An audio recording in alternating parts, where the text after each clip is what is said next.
through Season 2, Episode, I guess, 9 of The Walking Dead. Where we left off last week, Lori just finished having her car accident. And of course, now she's being attacked by walkers. This had probably one of the best zombie sequences they've done in a long time. Because the zombie is pushing his way through, like, the windshield. The zombie's tearing off part of his face. Because they show the different angles from it. You know, it's trying to get its mouth in there so hard you see its skin begin to flail off as it's going towards Lori. I thought that was done beautifully well to show how tenacious they are. They'll actually, you know, essentially flail their own skin to try to get at somebody to eat them. And of course, Lori fights them off. And as they're having dinner back at the farm, has anyone seen Lori? And then of course Shane, still crazily delusional, thinking that Lori's pregnant with his child, goes out and finds her. So while that's going on, Rick, Herschel, and Glenn are still at the bar where they just finished gunning down two guys from a different group. As they get ready to leave, they see lights. Some people trying to find the two guys who just got shot. You know, like, man, they came in here somewhere, we gotta try to find them. Then leads to another, you know, mild gunfight between, you know, humans and humans again. So beyond the interpersonal tension you have with the people with the farm, and with Rick, and with Shane, and with everybody else, you now have the other group of people, which will eventually bring back the governor. So they got a mild gunfight, and they're like, alright, Glenn, you've got to make it out to the car. You're the person who can do it. In the process of doing that, they shoot another one of the people, who then gets torn apart by zombies.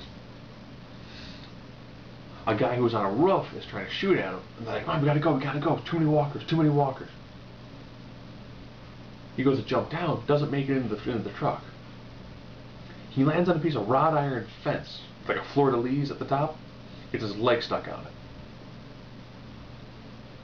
Their options are, either we shoot him, we leave him here to be eaten, or try to cut his leg off.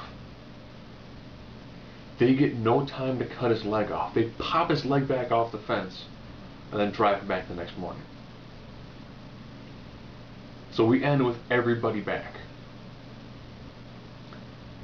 Ironically, Shane is almost going on a sheer crash course to a massive conflict with Rick. You can tell the way this is set up, those two are going to come to blows, and I'm pretty sure maybe by the end of this season, only one of them is going to be alive. You know, Shane is more or less flat out said, Lori, Carl, and that baby, those are his. And that Rick can't protect them. And we've known that Shane is not above shooting somebody and killing a human to protect what is his. Rick currently on that exact same wavelength. And there's moments with Glenn and Maggie that were pretty good.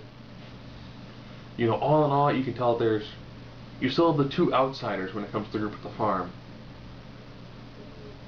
You know, and it's hard to tell if Shane's trying to drive a wedge, but that wedge is already there. I mean, he's there, but he's the craziest person there. You know, in the comic, he was killed by Carl really quick. And now they show the part for the next episode. It entirely seems like they're actually going to have these two guys come to blows. Which, I'll be honest, that's probably one of the most entertaining parts so far, beyond the zombies.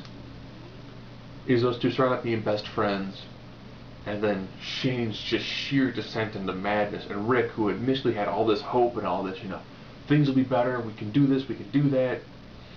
And now he's slowly starting to degrade and lose his humanity given the situations around him. You know, it's actually becoming really good.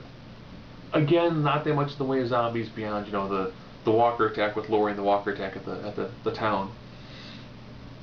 But you know, I think that they're focusing more on that interpersonal drama, especially between Rick and Shane, as well as where the subplots going on. But I'll be honest, this is still probably one of the best shows on television in terms of drama, interpersonal relationships, and you know what?